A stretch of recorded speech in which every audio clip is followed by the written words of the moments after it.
Welcome back to the Juiced Up podcast here. So we got some exciting news. I'll be moving to Alabama. But yeah, it's been a crazy few weeks here.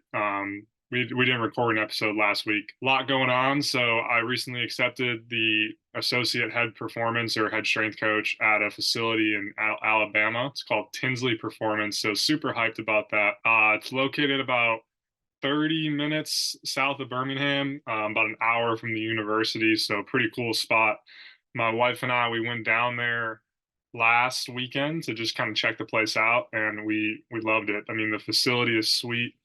It's gonna be a great setup, and I'm super excited to get rolling here. So yeah, like my thing with all of this has always been like I've always wanted to mesh the baseball side of things, like the sport specific side of things, so like hitting, throwing, and the strength stuff, kind of into like an all inclusive facility. So for listeners that may be familiar, it's a very similar setup to like Tread or Driveline or Florida Baseball Ranch or Cressy, like all those big time names. And yeah, I think there's just a ton of opportunity for growth there. So I'm super excited to be on board and kind of take the talents to the southeast area. So yeah, we're hyped. We're start date's officially May 13th. So we're gonna be moving down there the week of like May 6th, May 7th, somewhere in there.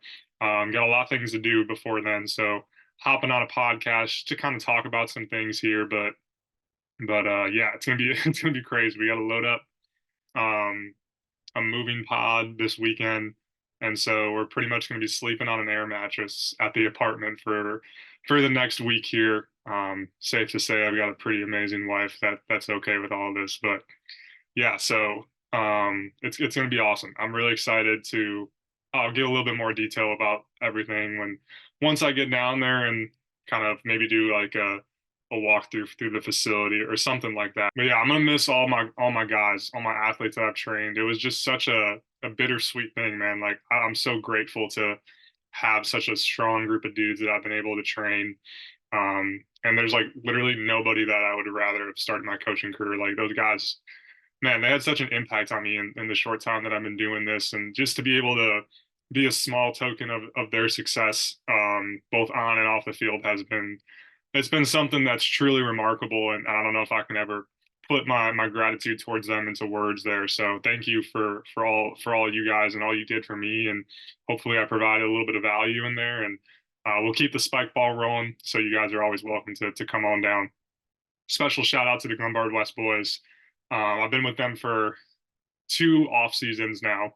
Started with them doing strength and conditioning 2 years ago. My first year out of college, just kind of trying some things out. It was new for him, for the head coach, so it was great to do that. And then this was my first, I guess not necessarily full spring because I'm dipping out a little bit early, but it was my first spring with them as well. So got to be on staff as a coach, and those guys are awesome, man. They got something really special there. They've been hot as of late, and I'm excited to see them kind of finish off there as well.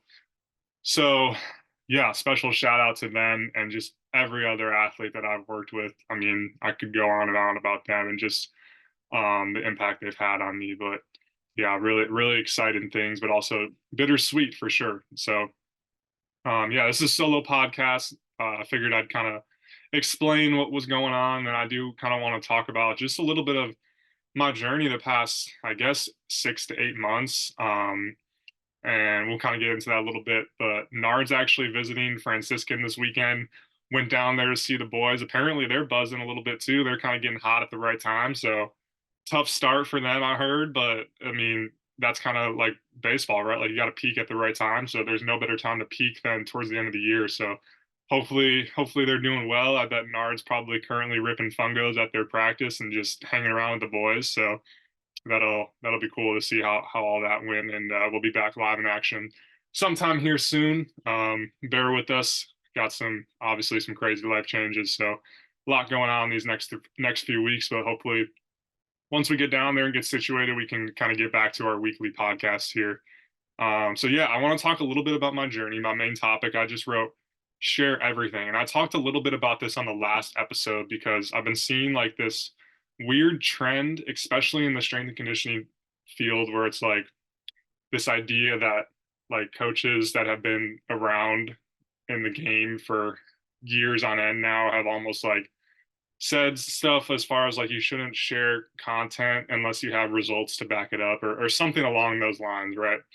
And I don't know, man. Like that was just something that I guess kind of just rubbed me the wrong way, especially because like some of those accounts that I followed, like obviously I understand what they're trying to say. Like I don't think you should go on social media, especially as like a young coach, and just proclaim to have all the answers. But hopefully if you followed me a little bit now, like that's never what I've tried to portray, and I don't think that's the right direction for any coach in that matter. Like obviously have strong values and a strong system that you adhere to, but like understand that like social media is really just a way to, in my opinion, kind of document your journey and document like your thought philosophies and hopefully meet some really cool people along the way. And I hope that you can see through this, I guess, grant rant episode that like my main reasoning behind why I believe you should share everything, regardless of whether or not you're working with athletes that are professional and you got all the results to back it up, or you're just a brand newbie coach that's trying to figure it out, like many of us are. I hope that you can see that like my main reasoning for all that is to like connect with some cool people. So I'll get into that a little bit, but yeah, so my journey here. So like the past 6 to 8 months have been pretty wild. So I was at a gym that I interned at, and I recently decided that it was like better for me to kind of just go off on my own and do my own thing for the time being.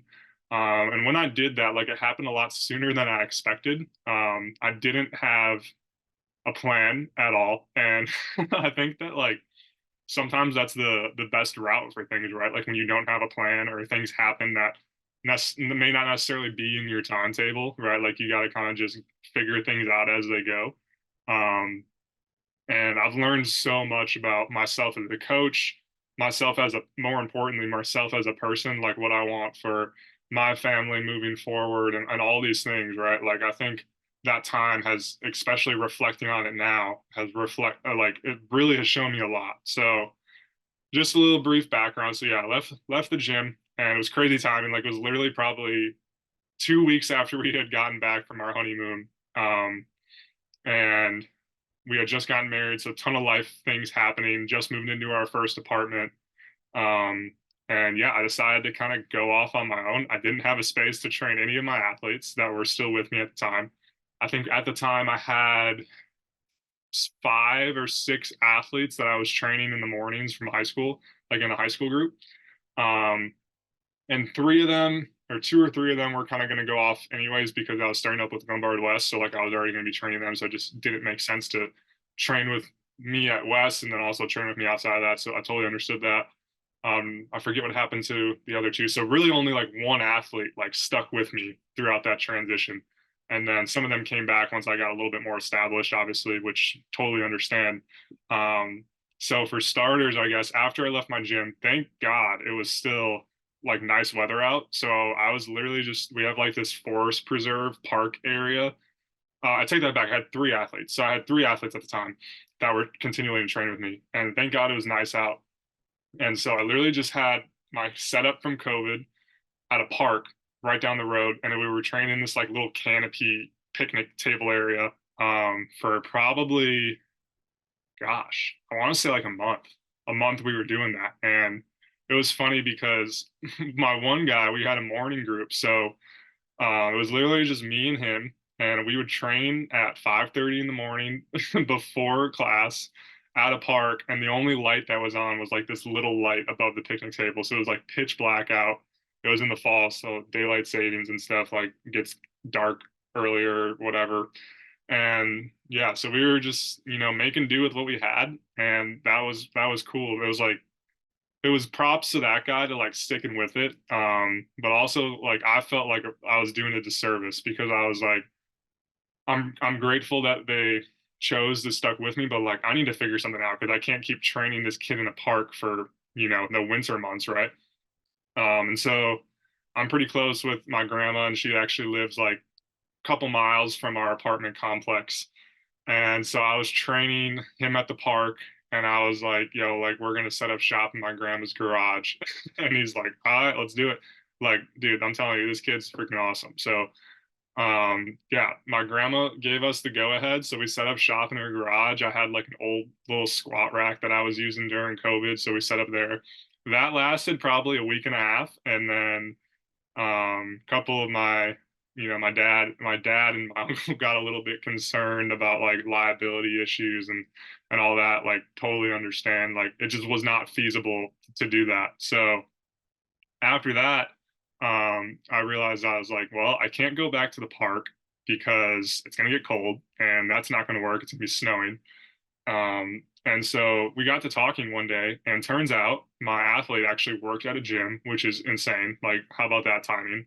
Um, and so we were just like talking one day, and I was, at that time I was emailing a bunch of facilities in the area. But like the really hard thing with trying to do training sessions is like everyone always wants the same time slot, right? So it's like you either do like your morning sessions before work starts or the evening sessions like after work. Like the only time slots that are available were when my clientele was like in school. So like I was just having a tough time finding a space where I could get my things done that obviously don't conflict with the business that that person's trying to operate as well. And so I had a couple things like maybe lined up, but like nothing for sure. And so when I got to talking to this kid, he's like, "Yeah, like I actually work at a gym." I'm like, "Bro, like why didn't you tell me that? Like we could literally just be training there. Like, and do you think it could be a possibility?" And so he got in contact with his boss or the gym owner, and great guy, like really great guy, super understanding of my situation. And so, and it worked out because his main clientele was like youth athletes, like young athletes, probably like elementary school, maybe middle school. So like there was really no conflict of interest there. And so same thing, like it had to be like early morning sessions, which was fine with me. It was fine with the kid. And so yeah, that's where I was probably for a month and a half, 2 months, and it was great. At least it was an indoor space, like had all the equipment that we needed at the time. But at the same time, because it was a youth facility, like they really only had like, I think I counted it up one day, it was like 250 pounds worth of weight in the entire gym.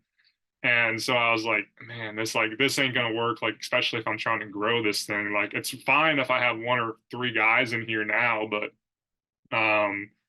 yeah, like once, especially once my college kids got back home, like that's like my main athlete population right there. Like most of the guys that I trained were in college at the time.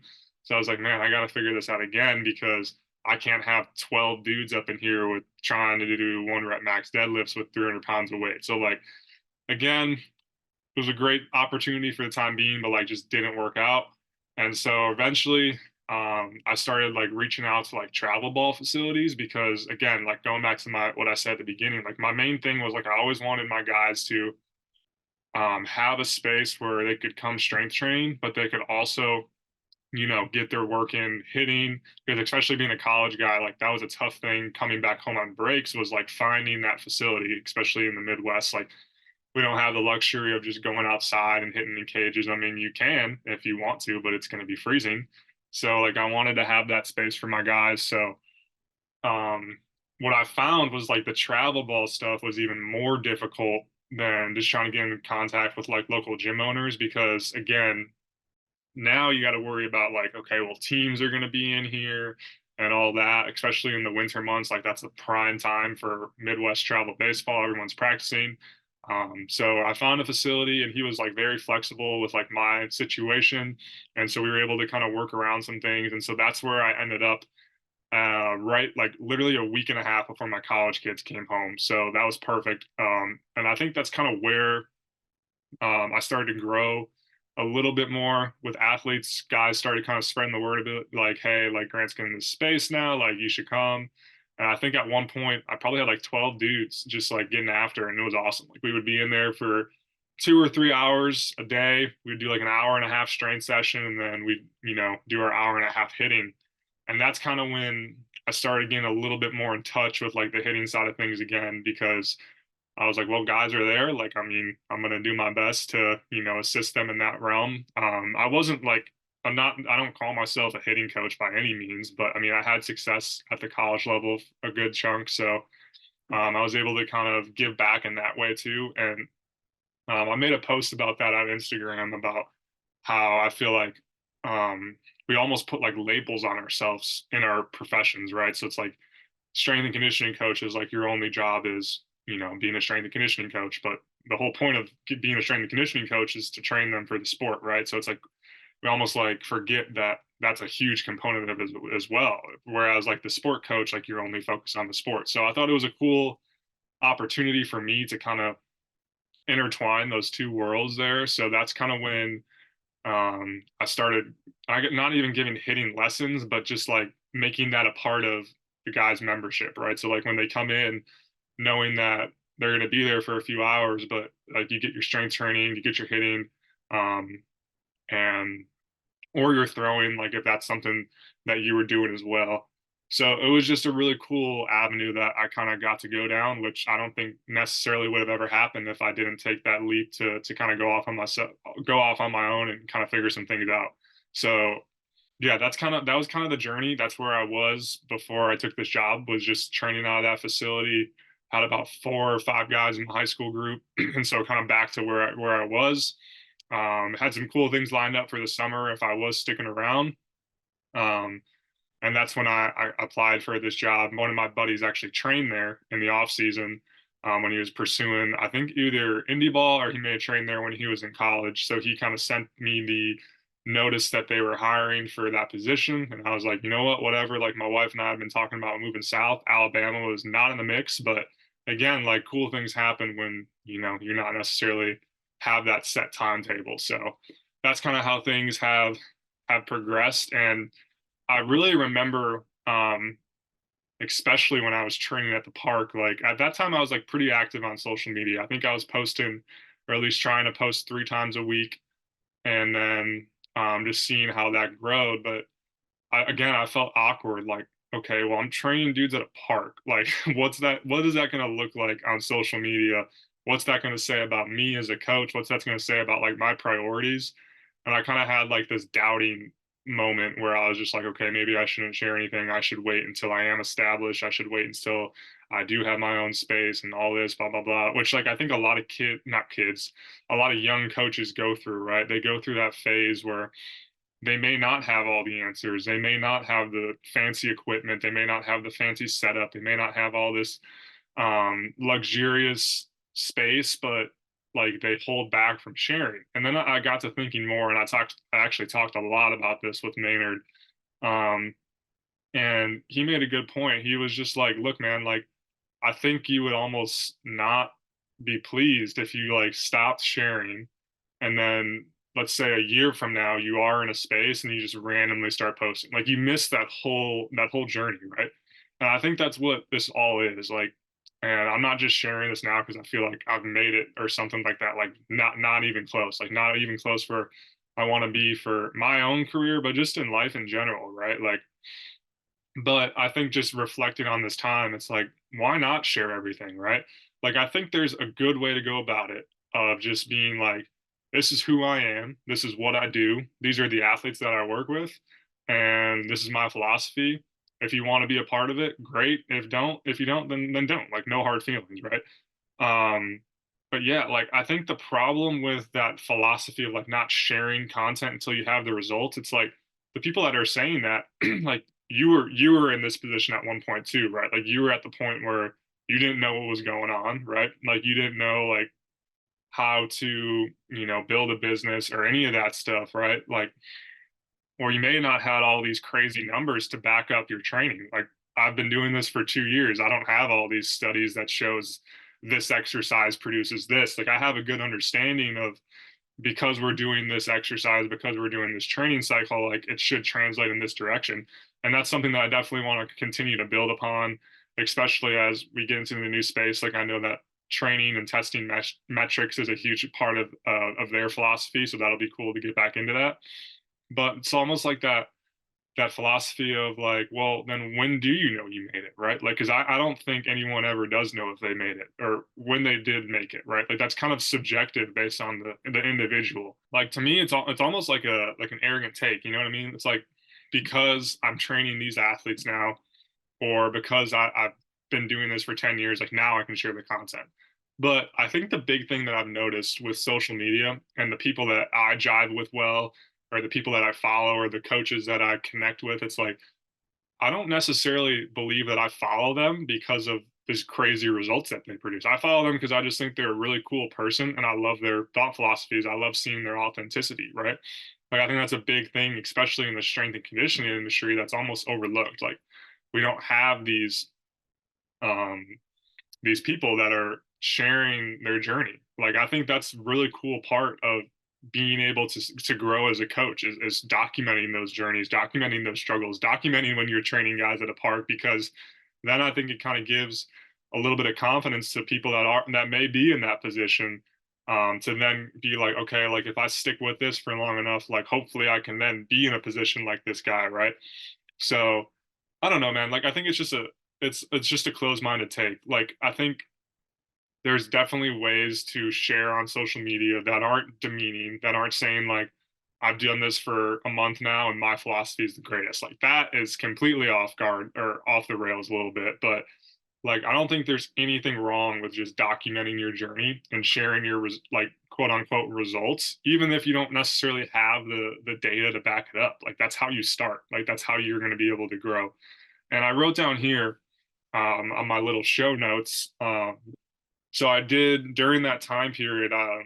One of the local community colleges has free advising sessions for any person that's starting to or going into the business world, or maybe and whatever. That I don't necessarily like the word entrepreneur. I think it's kind of cheesy, but maybe going that route. And that has been a great resource for me. And I think most community colleges or people somewhere in your area offers that. So I highly recommend to take advantage of that. Basically, you're given an advisor and you just hop on calls whenever works for both of y'all's schedule. And one of the big things that he said to me was, with the social media thing, like I had always been under the impression that I post on social media to grow my business, which of course that's probably why most people do that. But I really believe that the moment I switched my mindset on social media to be like, look, I'm going to share less about like how can I generate more clientele, or like I guess like the salesy approach, to just really just being like, this is who I am on social media, trying to be authentic. Like the moment I did that, I feel like that's the more clientele I gained. And I really believe that it boils down to like people generally gravitate towards authentic people. And yeah, I think that like the moment I switched my mindset on social media to just being like, I'm going to share what I want to share, and share my thoughts on it, like I met some really, really cool people that I don't believe I would have met if I just never took that chance to start posting. So I think that social media can definitely be a very crippling thing for a lot of people. I know for me, especially because like that was I've never really made a new Instagram page. I just kind of transformed my personal page into, I guess, like my business or my professional page. And I don't know, I think the reason I did that was like I had a following and I was like, I don't necessarily want to start from ground zero. So if people that are already following me like enjoy this, then they'll keep following me. And if they don't, then okay, that's fine. You can unfollow, right? So yeah, that was, I guess, a big transformative transformative period, was just sharing what I want to share. And I think that's when I started to really connect with some cool people there. And especially in today's day and age, I think social media is almost more of like your portfolio than your resume. Like I think so many, if you're going for a job or you're going for just like trying to sell yourself as a business, like if your main clientele is high school or college kids, like they all have social media. Like, they're not going to go on LinkedIn and look up your resume. Like, sure, it may be good to have for professional purposes, but that is your resume. So, like, how do you portray yourself on your social media? Well, like for me, I proclaim like my faith as an important part of my life. And so I need to keep that in mind when I'm sharing stuff on social media. And I've not always done a great job of that because I think you get caught up with like current trends or current, music that you want to try to fit in with people. But like if I'm proclaiming myself as this type of person, as a believer in Christ, like and I'm sharing music with cussing or I'm bad mouthing other people, or I'm dropping F-bombs in my captions, like, okay, well, then that clearly is not working, or that's not a good, representation of who I'm trying to be. So, yeah, I think it's a cool way to showcase yourself, but also to just also remember to keep that in mind that that is your portfolio. Like people are going to look at that. And I think it boils down to like it also just gives people a little bit of comfort. So whether or not you are applying for a job, like maybe that job hire person can go look at your social media and be a little bit more comfortable because like okay, this is the type of person he is. He shares that stuff. Like he gets a little bit of an idea of your philosophy of things, or like your athletes when they're looking at your page to see whether or not they want to train with you or work with you or whatever it may be, like they get a little bit of a feel of who you are too. Like I've had a lot of guys come into sessions and I ask them like, what do you think? Like blah blah blah. And they'll say like, I mean, yeah, it's what I expected. And that's kind of like how it should be, right? Like you should be able to look at my page or look at someone else's page. And if you start to work with them, like there shouldn't be any surprises. Like it should already kind of all be laid out like a business plan, right? Or like a business value. Like if you're going to work with this company or you're going to work with these people, like that should already be laid out. And hopefully when you get into that environment, like it speaks for itself.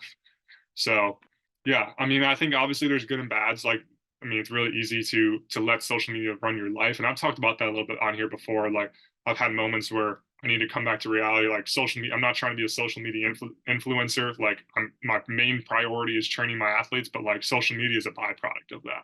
So, just knowing where your values align um, is a big thing with social media, and like my advice to anyone that wants to, go off and do something, or even just like, why, like, I guess why not? Like, why wouldn't you share your stuff, And like, if you really find that it's just not for you, then at least you tried it, like with anything in life. Like, don't write something off until you've tried it. Because I think in today's world, like, connections are huge. I think, especially like if you're trying to get, move up in the ranks in the business world or whatever, it's like, it's really boils down to who you know. Um, I can go on a whole rant about education and like college systems. Like I think having the education and having the college background is important, right?